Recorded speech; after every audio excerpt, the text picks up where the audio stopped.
महापौरांनी महानगरपालिकेला फोन केले, पत्र लिहिले आणि माझं काम बंद पाडलं 2020ला.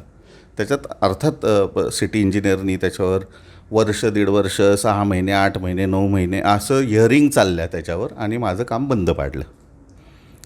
काल मुरलीधर मोहोळ म्हणले की ह्याच्यात माझा काही संबंध नाही आणि तेच त्या बाईटमध्ये असं म्हटले की ते बालवडकर माझ्याकडे आले होते, मी महापौर होतो, मी तक्रारी ऐकतो, घेतो, लोकांच्या सॉल्व करतो.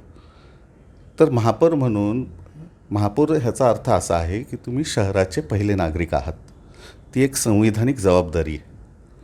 तुम्ही कुणाच्याही विरुद्ध काहीही करायच्या आधी समोरच्या व्यक्तीकडून खातरजमा करणं ही तुमची संविधानिक जबाबदारी आहे, त्या पदाची जबाबदारी आहे.